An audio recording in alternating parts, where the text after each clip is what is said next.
pure in the eyes of God and of man, a maiden. And his heart was thrilled over the opportunity. And then the news came. She was pregnant. And he was not the father.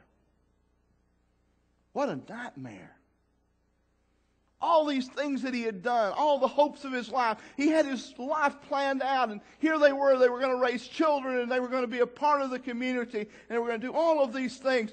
Folks, a nightmare had become a part of his life. Disillusionment, everything was falling apart. All of his hopes and his dreams just kind of, settled in the pit of his stomach. And I can imagine not only was he heartbroken, but he was a little sick also. Nothing was working out. Everything that he had hoped for, what a nightmare. His dream had literally turned into a nightmare on that day. But not just did he have an unwelcome nightmare. That nightmare led him to an unwanted decision. He had never even thought that this decision would have to be made. He never thought that it was a possibility. But heartbroken, betrayed as he felt, how should he respond to this? What should he do? What should he say? And don't you just wish the Scripture would tell us a little bit about what he said at that case? Somebody said one day, he said, no, they couldn't put what he said because it wasn't proper to put in the Bible what he might have said here. I doubt that with Joseph. But his thoughts were many. He had a decision to be made. His decision was very clear. If he went strictly by the Jewish law, the idea was that he could have publicly put her to shame. He could have literally walked her down the street. She would have been one who would have been a woman of reproach. He could serve her with a certificate of divorce. You say, well, they weren't even married, but being betrothed in the Jewish faith, man was just like being married. You were committed. It was a bond. It was a legal bond. Dowries had been committed, already given, all of those things that were there. He was just waiting for the event to take place when everything was okay and they could celebrate publicly in front of their whole community of this wonderful union that was taking place and asking God to bless it in such a wonderful way. He had waited on that. And now the one whom he had thought about all of this time he was having to make a decision. Do I put her to public shame? Do I put her down the street, make her walk down the street alone and as a harlot, as someone who had broken her vows, who had been unworthy to be the perfect Jewish wife?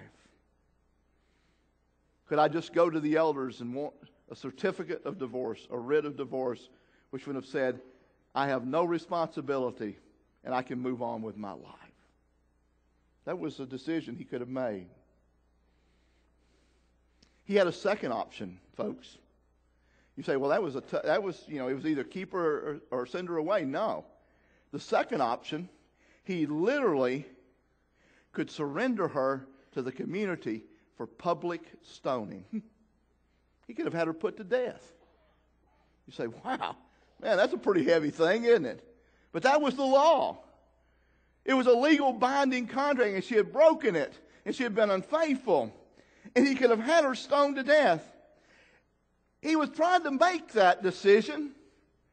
And then and maybe somehow, even though it would have been very difficult for him to talk with her, he wanted to know, something about what was going on. And then her explanation of her pregnancy was unbelievable. God got me pregnant. Wow. Man, that's something. But not only was it unbelievable, it was profane. It was blasphemy in the Jewish community to talk about God like that. That didn't do anything to help Joseph, did it? Probably he was more anguished. He was more angry. He was trapped by the feelings of emotion, anticipation, and love and commitment that he had for this woman. And you just don't turn those things on and off like that, do you? You know, people say, "Oh, I just fell in love," and they sometimes use that as an ideal to do whatever they want to do whenever they want to do it without any forethought. Folks, let me tell you, no, you grow in a relationship of love according to the Scripture. The first step is kind of infatuation, but real love comes later, doesn't it? As you grow in that relationship and that personal relationship with one another, of having common goals, common values, things of how to serve God together. That's really growing in love, isn't it? And none of the things that were options, anger would not fix it.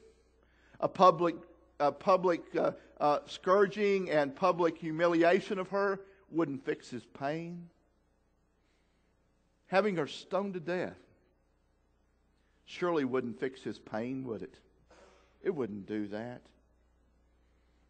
If he had called for her stoning, you say, could they have stoned her for adultery? Yes, they could have. But they wouldn't have necessarily stoned her just for adultery. Folks, they would have stoned her for blasphemy of her ideal that God had brought this upon her. Wow. And you know who had the decision to make? It was Joseph. It was Joseph. The community synagogue and the religious leaders you thought would have had, but it was his responsibility. It was his betrothed wife. The family was at shame. Her family. All of this was happening. And what a terrible position he was in. But yet we don't hear a word from him in Scripture. All the pressure, all the things that were there.